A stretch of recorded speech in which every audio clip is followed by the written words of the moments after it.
Dear students, by now you all are familiar with the different tools of recombinant DNA technology. I have explained about the different enzymes, the various vectors, and the competent host. And how can we make a host competent so that it receives the recombinant DNA.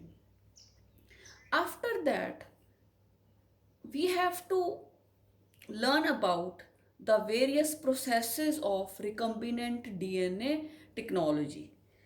So there are different steps in the recombinant DNA technology. The first one is the isolation of the genetic material. ਜਿਹੜਾ DNA ਹੈ ਉਹ cell ਦੇ ਅੰਦਰ ਪਿਆ ਹੈ, nucleus ਦੇ ਅੰਦਰ ਪਿਆ ਹੈ, ਆਪਾਂ ਉਹਨੂੰ ਬਾਹਰ ਕੱਢਣਾ ਹੈ, ਜੀਨ ਆਫ ਉਹਦੇ ਚੋਂ ਜੀਨ ਆਫ ਇੰਟਰਸਟ ਆਪਾਂ ਚਾਹੁੰਦੇ ਹਾਂ। The second step is cutting off the DNA at specific location.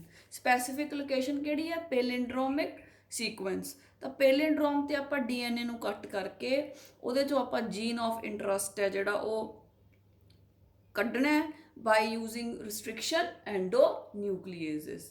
ਫਿਰ ਬੇਟੇ ਆਪਾਂ ਉਸ ਜਿਹੜਾ ਛੋਟਾ ਜੀਨ ਹੈ ਉਹਨੂੰ ਅਲੱਗ ਕਰਨ ਲਈ ਵੀ use a method known as agarose gel electrophoresis. I'm going to explain agarose gel electrophoresis in detail.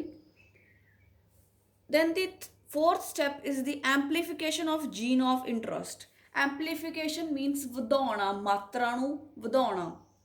ਜਿਵੇਂ ਕਿ ਆਪਾਂ ਜਿਵੇਂ ਤੁਸੀਂ ਮੰਨੋ ਵੀ ਆਪਾਂ ਫੋਟੋ ਸਟੇਟ ਕਰਾਉਣੇ ਆ, ਇੱਕ ਪੇਜ ਆ ਉਹਦੀਆਂ ਆਪਾਂ ਚਾਹੇ ਕਿੰਨੀਆਂ ਮਰਜ਼ੀ ਕਾਪੀਜ਼ ਕਰਾ ਲਈਏ ਫੋਟੋ ਸਟੇਟ।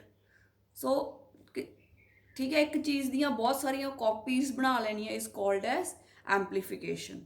ਤਾਂ ਜਿਹੜਾ ਆਪਾਂ ਜੀਨ ਆਪਣਾ ਜੀਨ ਆਫ ਇੰਟਰਸਟ ਹੈ ਉਹਦੀਆਂ ਆਪਾਂ ਬਹੁਤ ਸਾਰੀਆਂ ਕਾਪੀਜ਼ ਬਣਾ ਸਕਦੇ ਹਾਂ, ਐਗਜ਼ੈਕਟ ਕਾਪੀਜ਼ ਬਣਾ ਸਕਦੇ ਹਾਂ by using a machine known as PCR, polymerase chain reaction.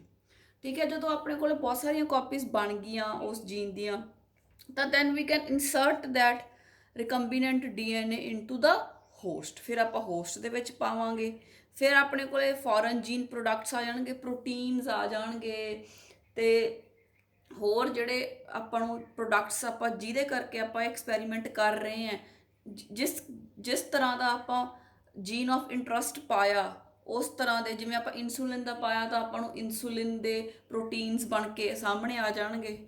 ਠੀਕ ਹੈ, ਉਸ ਤੋਂ ਬਾਅਦ ਡਾਊਨ ਸਟਰੀਮ ਪ੍ਰੋਸੈਸਿੰਗ, ਮਤਲਬ ਉਹ ਸਾਰੀਆਂ ਚੀਜ਼ਾਂ ਨੂੰ ਮਾਰਕੀਟ ਦੇ ਵਿੱਚ ਲਿਆ ਕੇ ਵੇਚਣਾ, all those come under the downstream processing.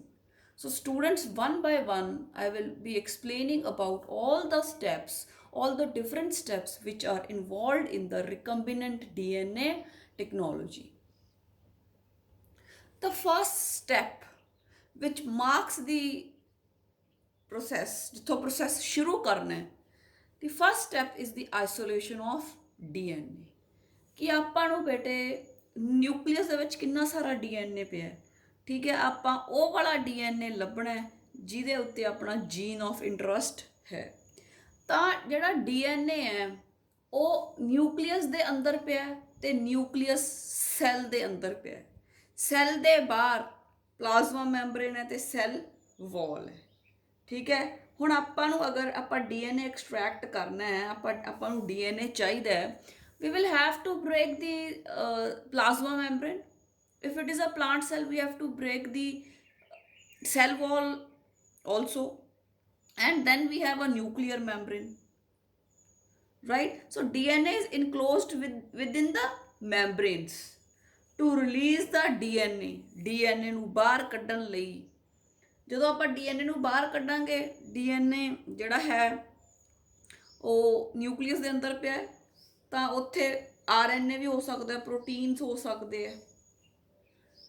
ਤਾਂ DNA ਨੂੰ ਐਕਸਟਰੈਕਟ ਕਰਨ ਦੇ ਲਈ, DNA ਨੂੰ ਨਿਊਕਲੀਅਸ ਦੇ ਵਿੱਚੋਂ ਬਾਹਰ ਕੱਢਣ ਦੇ ਲਈ the cell has to be treated with different enzymes।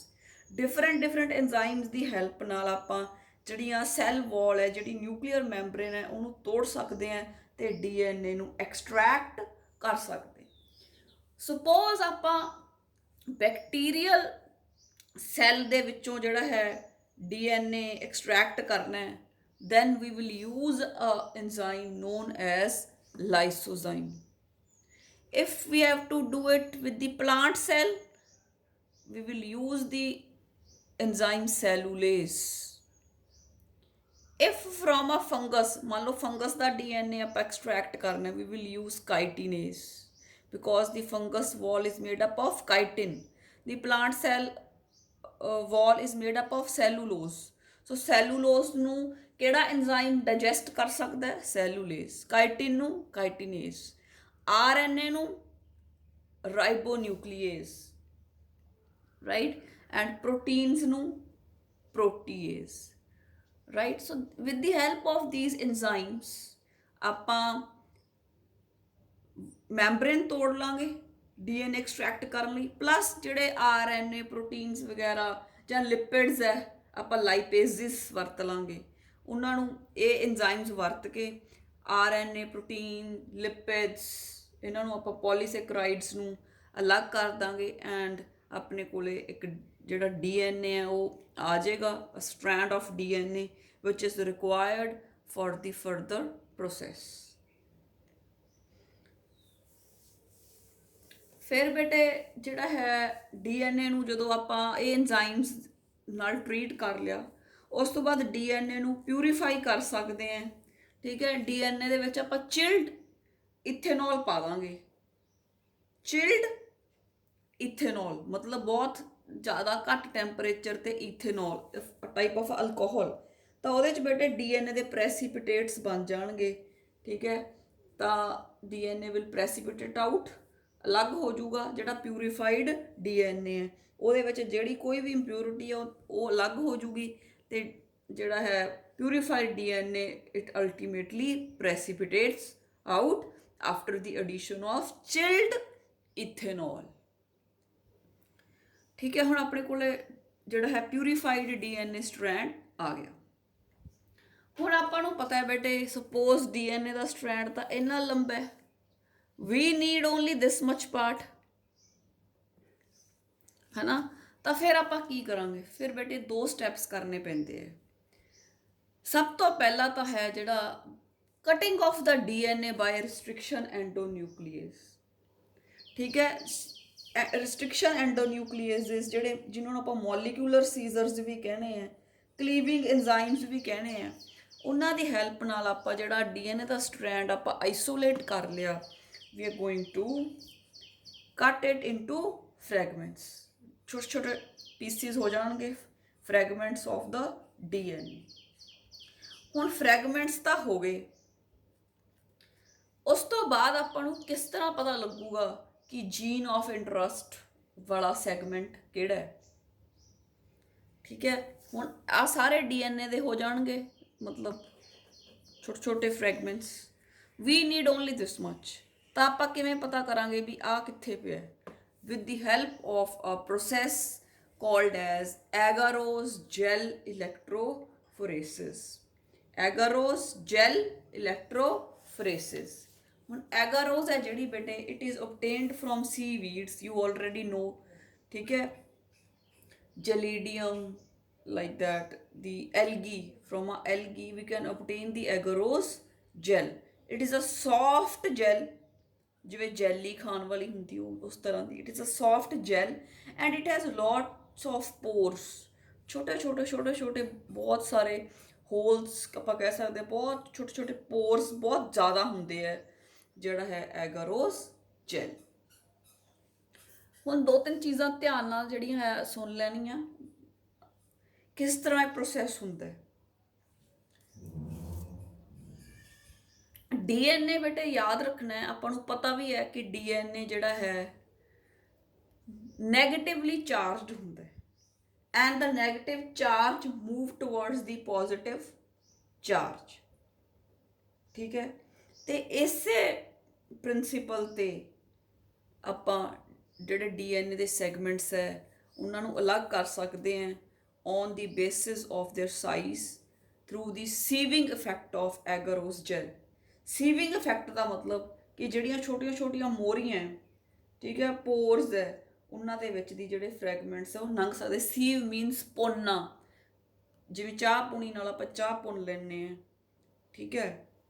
So that is what, ਠੀਕ ਹੈ। ਪੱਤੀ ਵੱਡੀ ਹੁੰਦੀ ਹੈ, ਉਹ ਪੂਣੀ ਦੇ ਵਿੱਚੋਂ ਨੀਚੇ ਨਹੀਂ ਜਾ ਸਕਦੀ, ਰਾਈਟ। ਚਾਹ ਪੱਤੀ ਜਿਹੜੀ ਆਪਾਂ ਗੱਲ ਕਰ ਰਹੇ ਹਾਂ, ਤਾਂ ਉੱਦਾਂ ਹੀ ਇਹ ਹੈ ਬੇਟੇ, ਜਿਹੜਾ DNA ਫਰੈਗਮੈਂਟ ਛੋਟਾ ਹੋਊਗਾ, ਉਹ ਜਿਹੜੀਆਂ ਇਹ ਪੋਰਸ ਹੈ ਉਹਨਾਂ ਵਿੱਚ ਦੀ ਬਹੁਤ ਆਸਾਨੀ ਨਾਲ ਤੇ ਜਲਦੀ ਨਿਕਲ ਜੂਗਾ, ਪਾਸ ਹੋ ਜੂਗਾ। So let me explain the process with the help of a diagram. So ਬੇਟੇ ਇਸ ਤਰ੍ਹਾਂ ਦਾ ਜਿਹੜਾ ਹੈ ਐਕਸਪੈਰੀਮੈਂਟਲ ਸੈਟਅਪ ਹੁੰਦਾ ਹੈ। ਇੱਕ ਪਲੇਟ ਹੁੰਦੀ ਹੈ ਜਿਹਦੇ ਵਿੱਚ ਐਗਾਰੋਸ ਜੈਲ ਵਿਛਾ ਲਈ ਜਾਂਦੀ ਹੈ,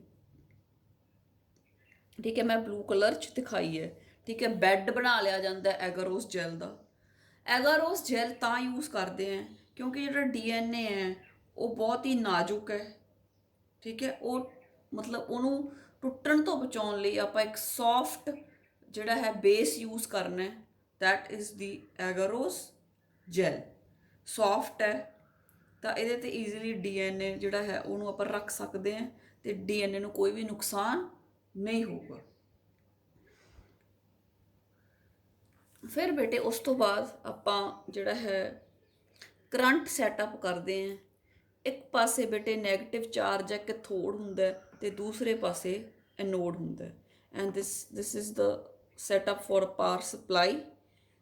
ਕਰੰਟ ਦਿੱਤਾ ਜਾਂਦਾ, ਠੀਕ ਹੈ। ਜਿਹੜਾ ਕੈਥੋਡ ਵਾਲਾ ਪਾਸਾ ਹੁੰਦਾ ਉਹਦੇ 'ਚ ਛੋਟੇ ਛੋਟੇ ਵੈਲਜ਼ ਹੁੰਦੇ ਆ, ਠੀਕ ਹੈ। ਛੋਟੇ ਛੋਟੇ ਖਾਨੇ ਬਣੇ ਹੁੰਦੇ ਆ ਜਿਹਦੇ ਵਿੱਚ ਆਪਾਂ ਜਿਹੜਾ DNA ਆਪਾਂ ਰਿਸਟ੍ਰਿਕਸ਼ਨ ਐਂਜ਼ਾਈਮਸ ਦੀ ਹੈਲਪ ਨਾਲ ਕੱਟ ਕੀਤਾ ਉਹ ਇਹਨਾਂ ਵੈਲਜ਼ ਦੇ ਵਿੱਚ ਉਹ ਸੈਂਪਲ ਹੈ ਜਿਹੜਾ ਉਹ ਭਰ ਦਿੰਦੇ ਆ। So blue colour is the agarose gel, ਠੀਕ ਹੈ। ਅਤੇ ਆ ਕੈਥੋਡ ਹੈ ਅਤੇ ਆ ਐਨੋਡ ਹੈ। ਯਾਦ ਰੱਖਣਾ ਵੈਲਜ਼ ਜਿਹੜੇ ਹੈ ਉਹ ਹਮੇਸ਼ਾ ਕੈਥੋਡ ਵੱਲ ਹੁੰਦੇ ਆ because DNA is negatively charged. DNA negative charge ਕਿਉਂ ਹੁੰਦਾ? Because of the presence of H3PO4। if you remember the structure of the DNA, right, that due to presence of H3PO4 DNA has a negative charge। ਹੁਣ ਆਪਾਂ ਨੂੰ ਪਤਾ ਹੈ ਵੀ ਜਿਹੜਾ ਆਪਾਂ sample ਸੀ ਇਹਦੇ ਵੈਲਸ ਦੇ ਵਿੱਚ ਆਪਾਂ ਇਹ ਸੈਂਪਲਸ ਪਾਤਾ। ਸੈਂਪਲ ਕਾਹਦਾ? DNA ਫਰੈਗਮੈਂਟਸ ਜਿਹੜੇ ਆਪਾਂ ਰਿਸਟ੍ਰਿਕਸ਼ਨ ਐਂਜ਼ਾਈਮਸ ਦੀ ਹੈਲਪ ਦੇ ਨਾਲ ਕੱਟੇ। ਵਾਟ ਹੈਪਨਸ ਇਜ਼, ਫਿਰ ਬੇਟੇ ਨੀਚੇ ਵਾਲੇ ਡਾਇਗਰਾਮ ਦੇ ਵਿੱਚ ਦੇਖਦੇ ਹਾਂ, ਜਦੋਂ ਆਪਾਂ ਸੈਂਪਲ ਲੋਡ ਕਰ ਦਿੰਦੇ ਹਾਂ ਵੈਲਸ ਦੇ ਵਿੱਚ, ਆਪਾਂ ਇੱਧਰੋਂ ਪਾਵਰ ਦੇ ਦਿੰਦੇ ਹਾਂ, ਕਰੰਟ ਦੇ ਦਿੰਦੇ ਹਾਂ। Now DNA is negatively charged, it will move towards the anode, it will move towards the positive charge, ਠੀਕ ਹੈ। ਫਿਰ ਆਪਾਂ ਨੂੰ ਜੇ ਪਤਾ ਹੈ ਕਿ ਜਿਹੜਾ DNA ਹੈ ਇਟ ਸੈਪਰੇਟਸ ਆਊਟ। ਤੁਸੀਂ ਦੇਖ ਸਕਦੇ ਹੋ ਛੋਟੇ ਛੋਟੇ ਸੈਗਮੈਂਟਸ ਫਰੈਗਮੈਂਟਸ ਅਲੱਗ-ਅਲੱਗ ਹੋ ਗਏ ਸਾਰੇ। ਇੱਥੇ ਤਾਂ ਆਪਾਂ ਇਕੱਠੇ ਆ ਵੈਲਸ ਦੇ ਵਿੱਚ ਹੀ ਭਰਤੇ ਸੀ, ਤਾਂ ਹੌਲੀ ਹੌਲੀ ਤੁਸੀਂ ਦੇਖ ਸਕਦੇ ਹੋ ਇਹ ਜਿਹੜੇ ਫਰੈਗਮੈਂਟਸ ਆ ਉਹ ਅਲੱਗ-ਅਲੱਗ ਹੋ ਗਏ, ਦੂਰ ਦੂਰ ਚਲੇ ਗਏ। ਤਾਂ ਜਿਹੜੀ ਇਹ ਸੈਪਰੇਸ਼ਨ ਹੋਈ ਹੈ, this takes place on the basis of the size, on the basis of the size. So DNA fragments, they are separated according to their size through the sieving effect, ਠੀਕ ਹੈ। sieving effect ਮੈਂ ਤੁਹਾਨੂੰ ਦੱਸਿਆ ਕਿ ਉਹਦੇ ਵਿੱਚ ਛੋਟੇ ਛੋਟੇ ਪੋਰਸ ਹੈ, ਉਹਨਾਂ ਦੇ ਵਿੱਚ ਦੀ DNA ਨੇ ਲੰਘਣਾ, is called the sieving effect. The smaller the fragment, the farther it moves.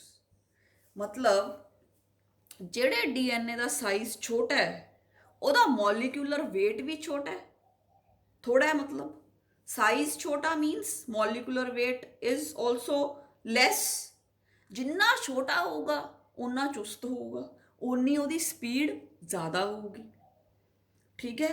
ਤਾਂ ਆਪਾਂ ਕੀ ਦੇਖਾਂਗੇ ਕਿ ਜਿਹੜੇ ਛੋਟੇ ਸਾਈਜ਼ ਵਾਲੇ ਫਰੈਗਮੈਂਟਸ ਹੋਣਗੇ ਉਹ ਜ਼ਿਆਦਾ ਡਿਸਟੈਂਸ ਤੈਅ ਕਰਨਗੇ। ਹੁਣ ਇੱਕ ਨੇ ਤਾਂ ਇੰਨਾ ਡਿਸਟੈਂਸ ਹੀ ਤੈਅ ਕੀਤਾ, ਤੁਸੀਂ ਦੇਖ ਸਕਦੇ ਹੋ, ਤੇ ਇਹਨੇ ਕਿੰਨਾ ਡਿਸਟੈਂਸ ਤੈਅ ਕਰ ਲਿਆ। ਡਿਸਟੈਂਸ ਕਵਰ ਦੇਖੋ, ਮੀਨਸ ਜਿਹੜਾ ਆ ਸੀ ਇਹ ਜਿਹੜਾ ਸੀ it was smaller in size, it had a less molecular weight, so more speed.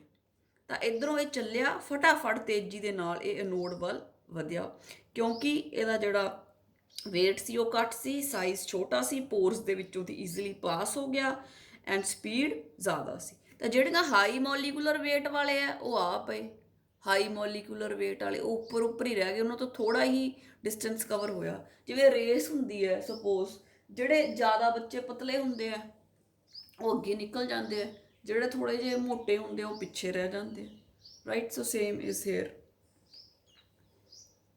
ਸੋ ਬੇਟੇ DNA fragments, they are negatively charged and they can be separated by forcing them to move towards the anode under the electric field on the agarose gel. ਹੁਣ ਬੇਟੇ ਆਪਾਂ ਕਿਹਾ ਵੀ ਆ ਆਪਣਾ DNA C, this was the DNA, ਇਹ ਇੰਨਾ ਲੰਬਾ ਸੀ, but jean of interest ਤਾਂ ਬਹੁਤ ਥੋੜਾ ਸੀ, ਛੋਟਾ ਸੀ ਜੀਨ ਆਫ ਦਾ ਇੰਟਰਸਟ, ਠੀਕ ਹੈ। ਇਟ ਵਾਸ, ਹੁਣ ਆਪਾਂ ਕੀ ਕਹਿ ਸਕਦੇ ਹਾਂ ਵੀ ਜਿਹੜਾ ਜੀਨ ਆਫ ਇੰਟਰਸਟ ਸੀ ਉਹ ਸ਼ਾਰਟ ਸੀ ਤਾਂ ਉਹਦਾ ਮੋਲੀਕੂਲਰ ਵੇਟ ਘੱਟ ਸੀ, ਤਾਂ ਉਹਦੀ ਸਪੀਡ ਜ਼ਿਆਦਾ ਸੀ, ਤਾਂ ਉਹ ਜ਼ਿਆਦਾ ਮੂਵ ਕਰ ਜੂਗਾ। ਤਾਂ ਜਿਹੜੇ ਆ ਫਰੈਗਮੈਂਟਸ ਆਪਾਂ ਦੂਰ ਦੇਖ ਸਕਦੇ ਹਾਂ ਟੁਵਰਡਸ ਦੀ ਐਨੋਡ, ਇਹ ਆਪਣੇ ਜੀਨ ਆਫ ਇੰਟਰਸਟ ਹੋਣਗੇ, ਇਹਨਾਂ ਤੇ ਆਪਾਂ ਕੋਈ ਵੀ ਕੰਮ ਨਹੀਂ ਕਰਨਾ। ਆਪਾਂ ਪੂਰੇ ਦੇ ਪੂਰੇ DNA ਦੇ ਵਿੱਚੋਂ ਛੋਟਾ ਜਿਹਾ ਉਹ ਜੀਨ ਲੱਭ ਲਿਆ, ਠੀਕ ਹੈ, ਆਈਸੋਲੇਟ ਕਰ ਲਿਆ, ਜਿਹਦੀ ਆਪਾਂ ਨੂੰ ਜ਼ਰੂਰਤ ਸੀ, ਆਪਾਂ ਨੂੰ ਪੂਰੇ DNA ਦੀ ਜ਼ਰੂਰਤ ਨਹੀਂ ਸੀ। So you will always find the gene of interest towards the anode. Gene of interest ਛੋਟਾ ਹੈ DNA ਦੇ ਮੁਕਾਬਲੇ 'ਚ, ਤਾਂ ਇਸ ਕਰਕੇ ਹਮੇਸ਼ਾ ਐਨੋਡ ਵੱਲ ਹੈ ਜਿਹੜਾ ਜੀਨ ਆਫ ਇੰਟਰਸਟ ਤੁਹਾਨੂੰ ਤੁਸੀਂ ਪਾਉਂਗੇ। So this is what the technology is about the gel electrophoresis ਕਿੱਦਾਂ ਹੁੰਦਾ ਹੈ। ਫਿਰ ਬੇਟੇ ਜਿਹੜੇ DNA ਫਰੈਗਮੈਂਟਸ ਹੈ ਜਦੋਂ ਇਹ ਮੂਵ ਕਰ ਜਾਂਦੇ ਆ ਟੂਵਰਡਸ ਦੀ ਐਨੋਡ, ਠੀਕ ਹੈ, ਜਦੋਂ ਆਪਾਂ ਪਾਵਰ ਸਪਲਾਈ ਕਰ ਦਿੰਦੇ ਹਾਂ, ਲੋ ਮੋਲੀਕੂਲਰ ਵੇਟ ਵਾਲੇ ਜਿਹੜੇ ਹੈ ਟੂਵਰਡਸ ਦੀ ਐਨੋਡ ਆ ਜਾਂਦੇ ਆ, ਉਹਨਾਂ ਵਿੱਚ ਹੀ ਆਪਣਾ ਜੀਨ ਆਫ ਇੰਟਰਸਟ ਹੈ। ਤਾਂ ਜਿਹੜਾ ਬੇਟੇ DNA ਨੂੰ ਦੇਖਣ ਦੇ ਲਈ ਆਪਾਂ ਇਹਨੂੰ ਇੱਕ ਡਾਈ ਨਾਲ ਸਟੇਨ ਕਰਦੇ ਹਾਂ, ਇੱਕ ਕਲਰ ਦਿੰਦੇ ਹਾਂ, ਠੀਕ ਹੈ। ਉਹ ਡਾਈ ਦਾ ਨਾਮ ਹੈ, ਉਹ ਸਟੇਨ ਦਾ ਨਾਮ ਹੈ ਇਥੀਡੀਅਮ ਬ੍ਰੋਮਾਈਡ। ਇਥੀਡੀਅਮ ਬ੍ਰੋਮਾਈਡ।